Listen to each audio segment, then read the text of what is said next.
வாழ்க்கையில் அவ்வப்போது சிக்கல் வந்து போகலாம், தவறு கிடையாது.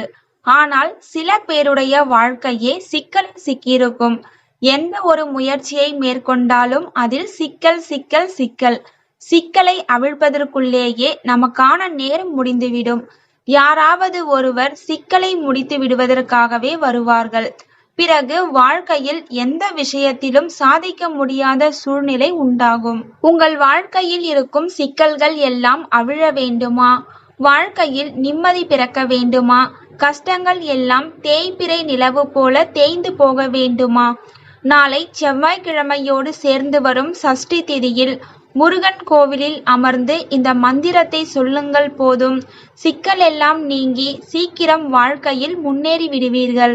தேய்பிறை சஷ்டி முருகன் வழிபாடு. சில பேருக்கு குடும்ப வாழ்க்கையில் சிக்கல் இருக்கும்.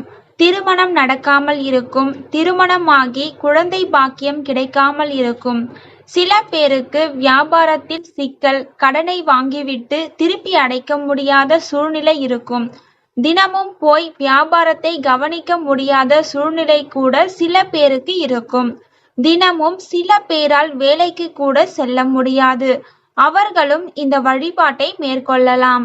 வேலையில் சிக்கல், பக்கத்து சீட்டில் அமர்ந்து வேலை செய்பவனால் சிக்கல், மனைவியால் சிக்கல், கணவனால் சிக்கல், பிள்ளைகளால் சிக்கல், எந்த சிக்கல் சரியாக வேண்டும் என்றாலும் இந்த வழிபாட்டை மேற்கொள்ளுங்கள்.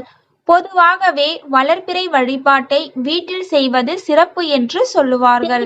வழிபாடு என்றால் கோவிலுக்கு சென்று வழிபாட்டை மேற்கொள்வது சிறப்பு என்று சொல்வார்கள். இது தேய்பிறை சஷ்டி என்பதால் வீட்டு பக்கத்தில் இருக்கும் முருகன் கோவிலுக்கு செல்லுங்கள். நாளை காலை 6 மணிக்கு முன்பு இந்த பரிகாரத்தை செய்யலாம்.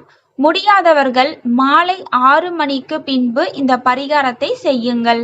முருகனுக்கு 6 விளக்கு ஏற்றி வைக்க வேண்டும்.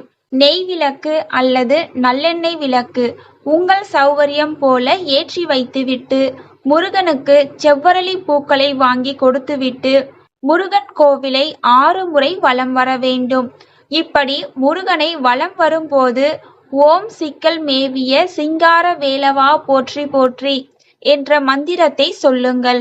முருகனை வலம் வரும்போது மந்திரம் சொல்வதில் எண்ணிக்கையின் மீது கவனம் செலுத்த முடியாது. ஆகவே உங்களுடைய மனதை முருகன் மீது வைத்துவிட்டு இந்த மந்திரத்தை கணக்கில்லாமல் சொல்லுங்கள். 6 சுற்றை மட்டும் கணக்கு வைத்துக் கொள்ளுங்கள். அதுவும் உங்களுக்கு வழிபாட்டில் தடையாக இருக்கிறது என்றால் கையில் 6 புஷ்பங்களை வைத்துக் கொள்ளுங்கள். ஒரு முறை முருகனை வலம் வந்தவுடன் அந்த முருகனுக்கு முன்பு இருக்கும் வேலில் ஒரு பூவை போட்டுவிடவும். 6 முறை சுற்றி வரும்போது 6 பூக்களை போட்டுவிட்டால் கணக்கு தெரிந்துவிடும். மனது முழுக்க உங்களுக்கு முருகன் இருக்க வேண்டும். முருகனது மந்திரம் இருக்க வேண்டும்.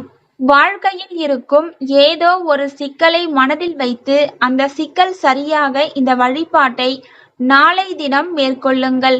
நிச்சயம் முருகப்பெருமான் உங்களுக்கு நல்லதொரு வழியை காண்பித்து கொடுப்பார் என்ற தகவலுடன் ஆன்மீகம் சார்ந்த இந்த பதிவினை நிறைவு செய்து கொள்கிறேன். தேங்க்யூ ஃபார் வாட்சிங்.